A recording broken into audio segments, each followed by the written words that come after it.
As our board goes through recruitment of new board members, I'm curious to know what voice I have as the executive director when I am not a voting member of the board.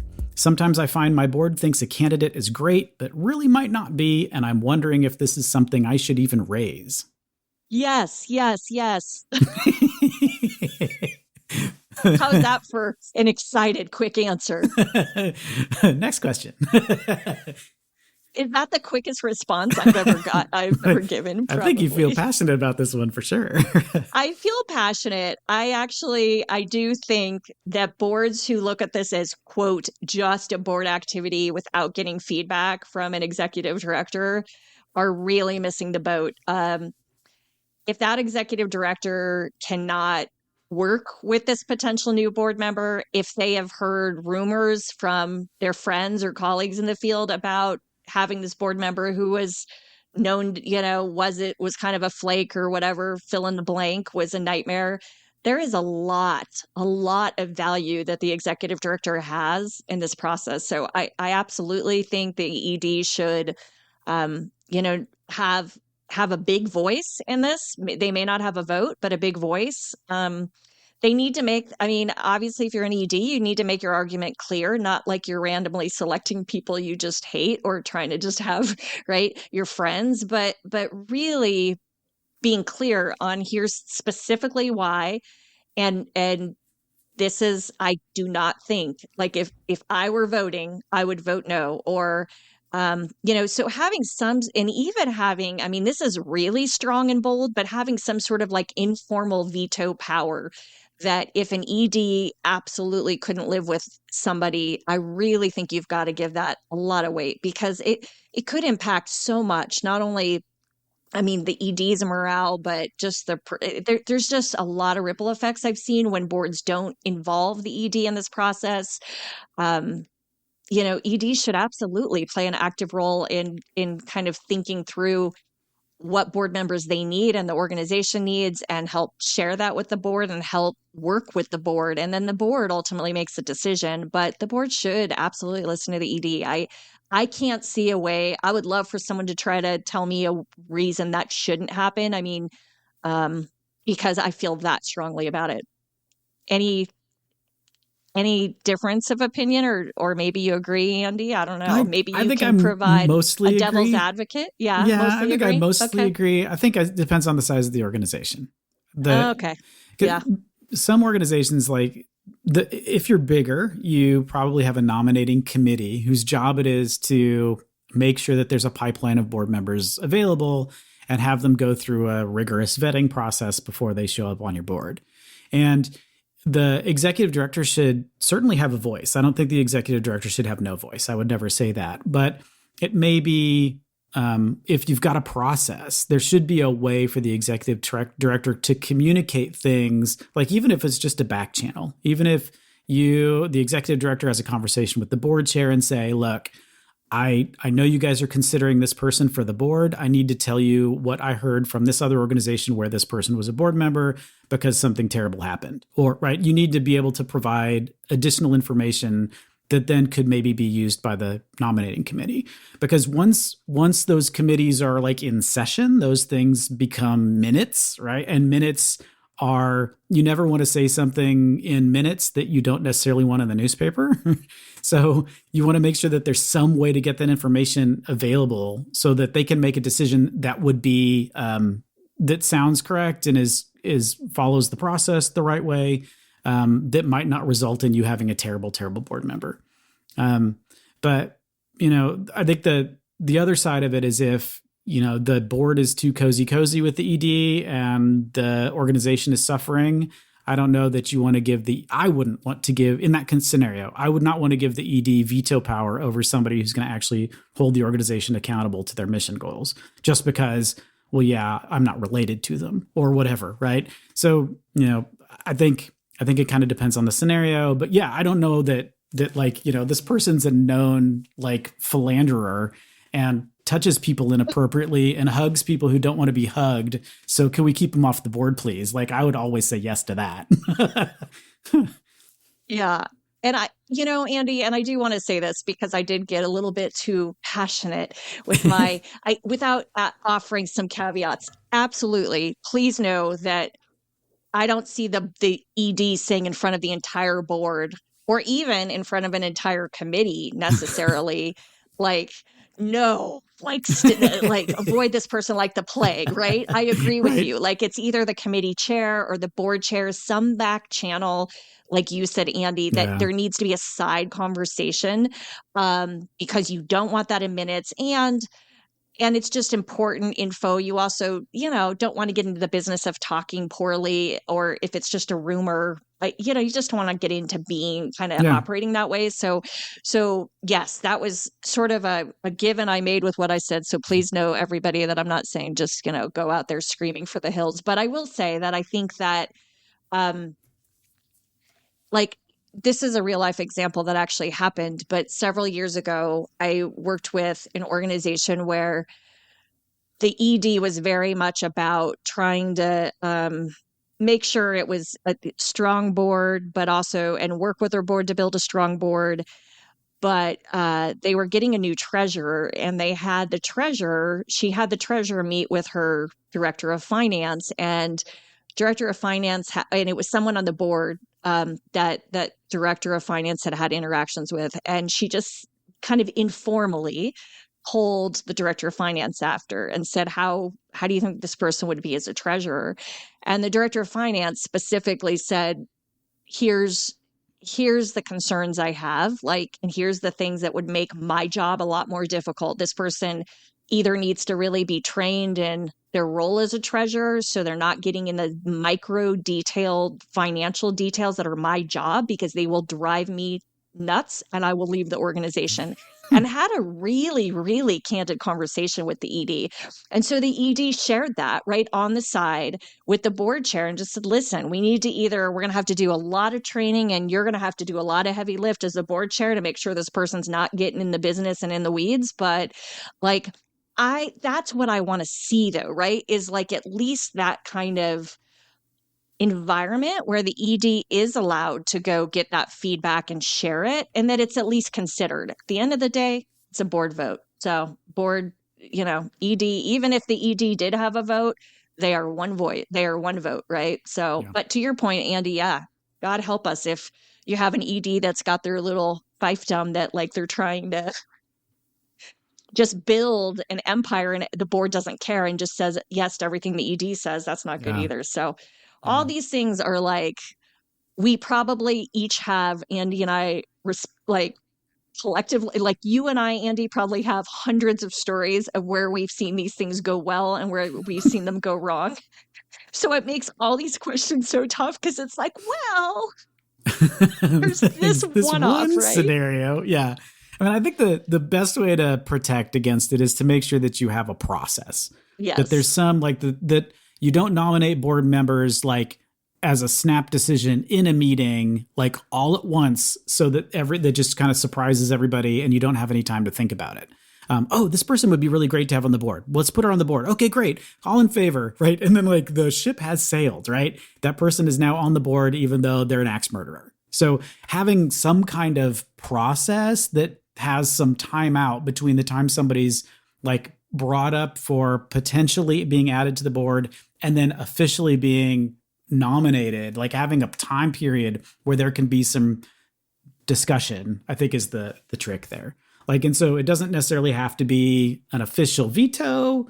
I think I don't know, I like vetoes. I think, but like, if you don't have a vote, you should certainly have a voice. Nonprofit governance. Nonprofit answers. Nonprofit board. Nonprofit management. Nonprofit marketing. Nonprofit resources. Welcome to Nonprofit Everything, the podcast where hosts Andy Shurick and Stacey Wedding answer your questions about all things nonprofit. Hey everybody, it is another episode of Nonprofit Everything. It's got all sorts of great questions and good info, and we hope you learn a thing or two. Thank you for being with us for this episode. And you know where to follow us, nonprofiteverything.com, the social channels, and send us those questions. You know that's what keeps our jobs interesting. So with that, on to a new episode.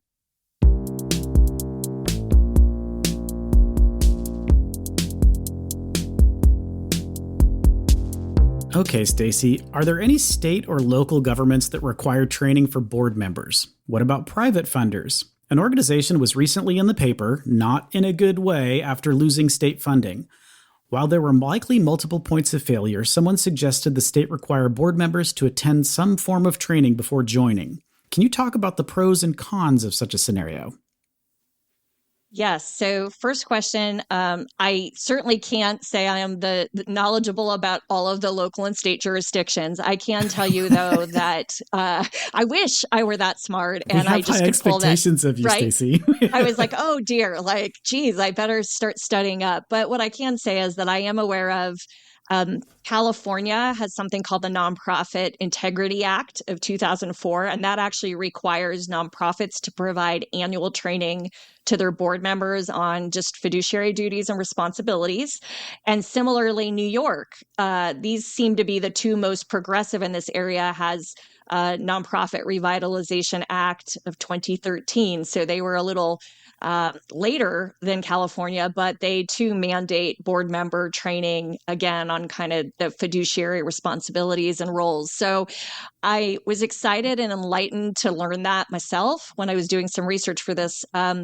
I can say that there's also several other jurisdictions and states that when you dig into it, actually they don't mandate it like New York and California, but they do highly recommend it. And it's on the Attorney General's website, and it's in, different kind of their organization, the Nonprofit Corporation Acts or whatever they've set up. So you can really dig in when you go to those websites on what they require. But from what I could tell, it seemed like there was at least only 2 states that actually have a legal mandate. So if someone knows differently, please chime in, because there's certainly, this is probably ever changing and evolving. And I can say just from experience working with a lot of private funders and foundations over the years and kind of keeping track of what they're asking for, I think we're seeing a growing interest in how a nonprofit's governed, wanting to understand more, even some of them asking about bylaws and checking minutes if they're really getting intensive.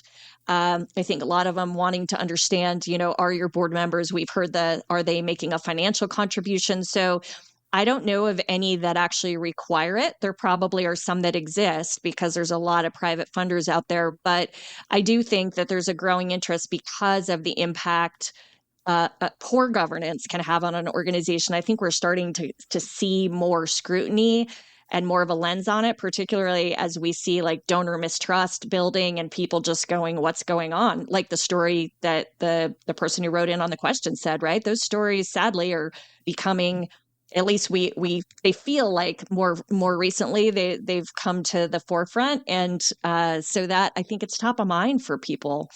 What do you think, Andy? Do you think this is from your experience? Have you heard of people legally, like funders, legally mandating, or not legally, but mandating this to receive the funding? Yeah, I know there was and I think it's Maryland. The State Association of Nonprofits in Maryland put together a training program for nonprofits about like how to be a good grantee. And it was well received enough that funders in the community started requiring that you needed to at least go through that class or get that certification before. It was like it wasn't contingent on finishing it to get the funding, but it was like looked on as a positive. So when they'd fill out a grant application, it would be like, have you gone through this training? And if you put, yeah, it might put you in the let's give these people money pile instead of the let's not give these people money pile. So I think I like that way better than, like a state requirement. I think I find, I can just imagine the level of skill involved in the training, like state mandated training for board member Ugh. fiduciary responsibility. Ugh. I mean, it's probably on the same level as taking like the driver training test that you have to take after you get a ticket to like get the ticket Yes. fixed. Like it's probably Yes. that same level of Yes. and like you like sleep through it and then like try to guess what the answers are and hope you got them right. I can't imagine anything more horrible than that. But I think the intent is good. I think getting board members to understand what their responsibilities, like if you could get board members to really truly understand what fiduciary duty means, and the fact that fiduciary and financial both start with an F don't mean that they're the same word, you know, like getting them to understand those kinds of things would be huge. I don't know how you do it though. It really needs to be, I don't know. How do you do it, Stacey? It's beyond me. Well, and I love what you just said because it makes me cringe thinking about before you can just say, oh, yeah, you take a training and that means you actually are knowledgeable is ridiculous because, I mean, yes, it's better than having nothing. I'd rather see people have some kind of baseline training to understand it. But you and I both know, Andy, until you actually serve on a nonprofit board and you've served for a while, you don't even know how to take what you just learned about duty of care, loyalty, obedience, and all this stuff and apply it, no matter how good the training is, apply it to real life circumstances that come up for that organization. And so I have so many thoughts on this question because I think training is important, but I think it is one small piece. And I think you do have to vet whoever the trainers are. And I think it needs to be ongoing. It's not what I learn going on. If I am a first time board member or have never served on a board before, some baseline is going to be great. But then talk to me a year from now when I have a lot more experience and I've listened to some of the conversations and now bring it back to real life. So I feel like it's sort of a culture of education and learning and training. It's also about making sure everybody's trained because here's the reality. So I think, the question asks pros and cons. I mean, the pros are you have more people who are more equipped to do the job and more informed and more knowledgeable and hopefully protect the organization better and ensure, it's long-term, ensure all of the things that are doing to protect and preserve and grow the organization are happening. So that's great. And let's be clear, if you have one or two people who are trained, so this goes back to, or you have a CEO that doesn't even understand the role of governance, which they can wear a hat in governance. If they don't understand their role or their role working with the board in governance, then that piece of it's broken. So to me, it's not as simple as just a training. And so many times we see, and you see it even with HR issues on staff teams, you see it with, they just need a training. I mean, how many times do I get the call, Andy? And I don't know if you've ever had this happen, but I get the call from somebody who says, I need you to train my board. You get like 90 minutes, if that, and on this one small piece. And I just kind of, I actually push against it and say, well, so what is the long term? Like, how does this work longer term? How do we make this, how do we create something that this is the start of a longer term journey of board service, doing it the right way? And, people don't like that because that's time and that's money. And those are two resources that we know nonprofits don't have. Yeah. I mean, what, like 25% of the questions we get are this exact thing. It's like, we've got like, how does the board interact with the executive director? What's the board's responsibility in setting staff salaries? What's, every single, it's like seriously, a quarter of the questions we get are board members and nonprofit executive directors not understanding what the relationship's supposed to be and what the actual requirements for service are. So, I mean, yeah, I'd say there's a huge need for people to be better at it. I guess I don't know that state mandated training is necessarily the right tool. Like you said, and even, I have problems with training just in general. Like when somebody asks for training on something, I'm the same way you are, which is, well, we train dogs, right? Yeah. And you train them to sit and behave. Like humans are terrible at being trained. Humans need stories to be able to remember how to behave. So I don't know. It sounds like somebody should start a podcast for just this exact topic. I don't know. Well, and I'm starting to encourage organizations to start thinking about how can they do.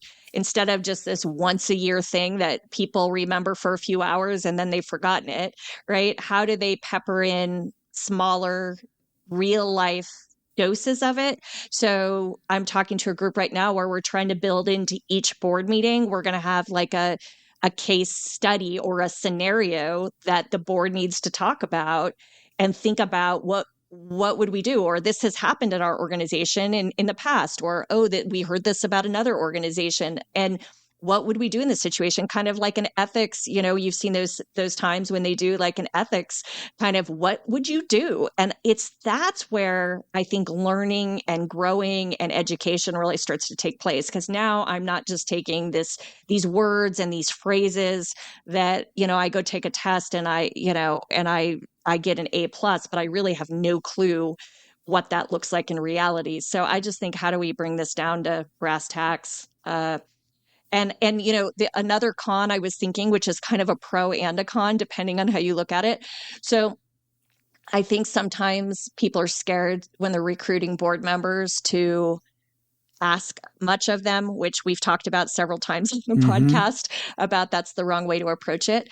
So I was thinking, gosh, would this be a barrier to entry? And would that be a bad thing? I mean, that sounds awful, No, right? But it's if you're a that smart lazy thing. that you're not willing to do a training, or that's not you're not willing to go through the basic education to be a good board member, then you probably shouldn't be. So yeah, I mean, so I think that the big problem is there needs to be some kind of way for a nonprofit board to get it, to like understand what their responsibilities are. State mandated training feels like the wrong thing, yes, only because there's going to be a contract and then there's going to be an RFP and it's going to be some, who knows who's doing it. But if you could figure out a way to get like conversations, like you just said, about like interesting scenarios, like, so say you get, you're on the board of two different organizations and they're both going after the same grant. Like, who are you responsible for? Like how you decide, like these are really interesting sort of ethical questions. I think that could be really, really fun. It would be cool to see if people have built this, let us know if you've built anything like this or you do things like this with your board. I think this would be, we will bring you on this show in a second and you can tell everybody what a great job you're doing. Well, and come back and revisit this with me in 6 months, because I am in the midst of doing this with a couple of clients. So I'm excited to see what comes of it, because it really is, I think that's the way it needs to happen. And I'm excited to see how it moves forward. It's thinking differently, right? It's about thinking in a different way. And the other thing is, and Andy, I hate to say it, but I think very, very few boards actually govern. Like, I think that they want to help. I think they support. I think they're like, what do you need, executive director or CEO, which is great. I'm not saying don't do that. I actually think very few know what governance means and what that looks like. And because they haven't done it before, that's not something we do in our day-to-day jobs. So talking about how governance is really different than what you do, managing your company or whatever, or managing your department, it's a lot different. And that's the part that when you work with people who truly understand governance, it's a game changer, because the questions are different, right? The altitude of those questions is different. It's much more global, but also like related to the organization's risk and opportunity. And anyway, so that stuff, we have a huge opportunity in the sector to improve it. So here's hoping.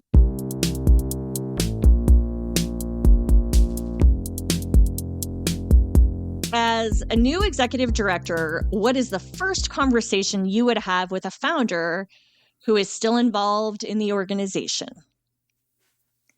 When are you leaving? And I think that's incredibly real. And so I love that, because I think that's what probably most people think when they hear this question. Let's just be honest, right? I think that's actually the right answer. I don't think that's actually the first conversation you can have with a founder that's still involved in the organization, right? I don't know that you would be the executive director for much longer after that. I don't know. I think you certainly have to respect that someone put in the effort to get the thing up off the ground like high enough that they can then hire an executive director, an actual professional executive director, because that's a big win. That's really hard to do for those of us that have worked with or been in organizations that were just board run and board managed. And then you finally get enough money and so that you can hire an executive director and you can kind of get your claws out of it. That's a big thing. And it's a really, really hard thing to do. And then you have to get through the next part, right? So I think the first conversation you'd have with the founder is like, how do we get to the next part? Like with the recognition that this part was already hard, the next part is sort of notoriously, but also sort of in a sneaky way, even harder, because getting the founder to be able to relax enough to let somebody else take their baby is a really, really hard thing to do. Trying to be open about that early on is probably a good way to start, is to say, look, if your vision for this organization is one that lives on past you, like we need to start the process of getting it past you now.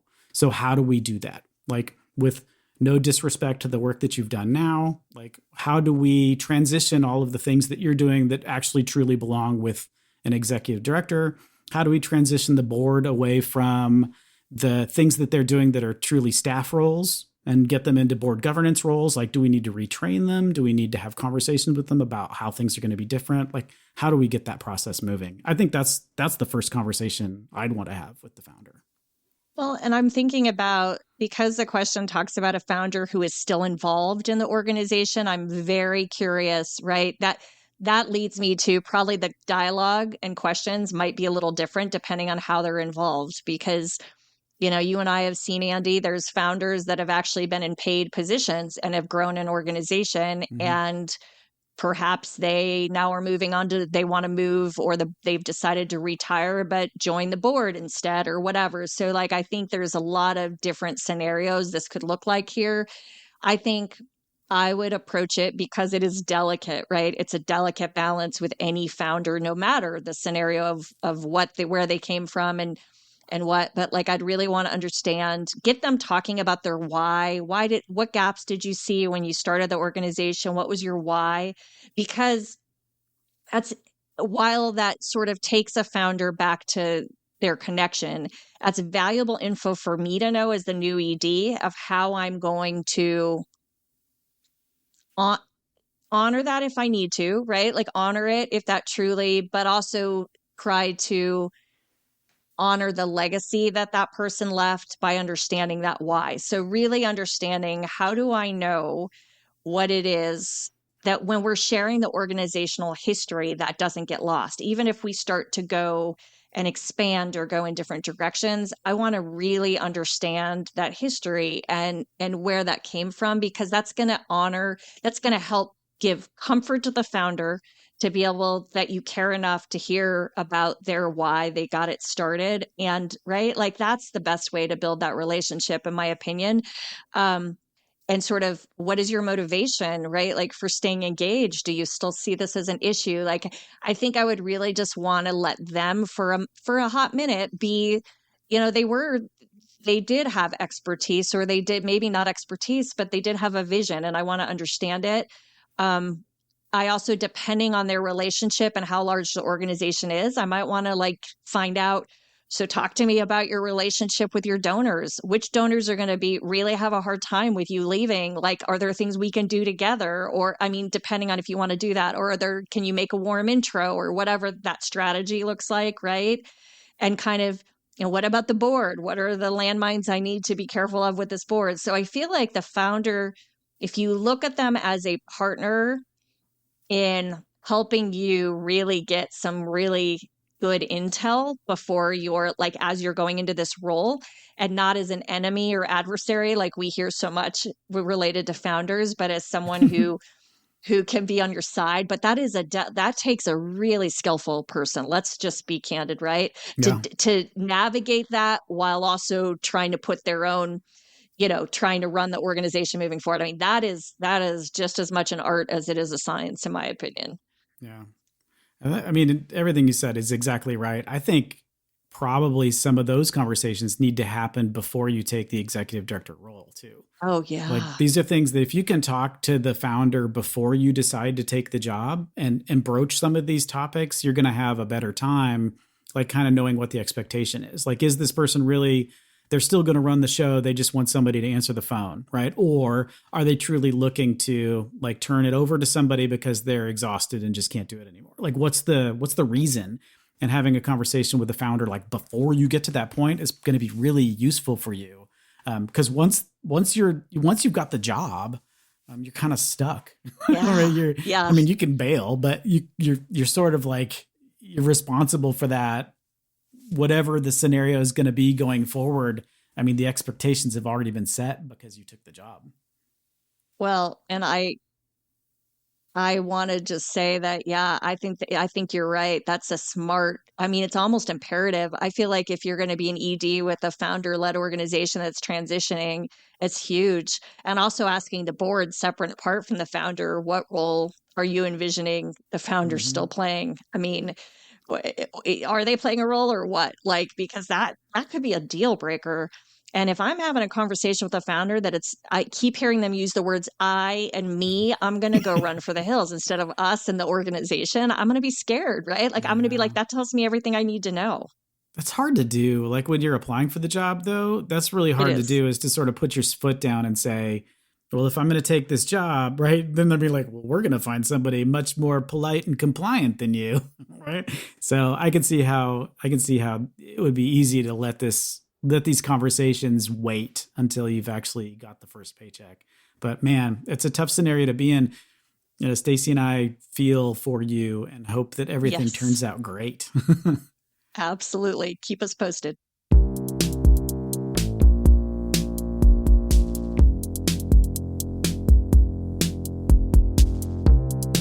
Thanks for listening, everybody. We appreciate that you've taken the time, the half an hour or so that it's been, to listen to Stacey and I drone on about nonprofit topics. Send us questions. Again, we will, I promise you, start talking about pets and kids if you don't send us more questions, and that will be the worst thing ever, and you don't want it.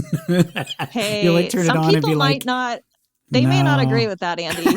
Some people might want us to talk about pets and kids. If you want us to talk about pets and kids, send us questions about pets and kids. Like seriously, we answered a question about how to get cat vomit out of carpet once, I think. Yeah. You know, you never know. We've done it all. We might just answer it. But the best way to do that is just to find us. We're available on the socials, or probably the smartest way is to go to the Nonprofit Everything webpage and click the Ask a Question button. There's a form there, and it emails us the answer or the question almost immediately. And then we'll get you on in a future episode. And with that, we'll see you in 2 weeks.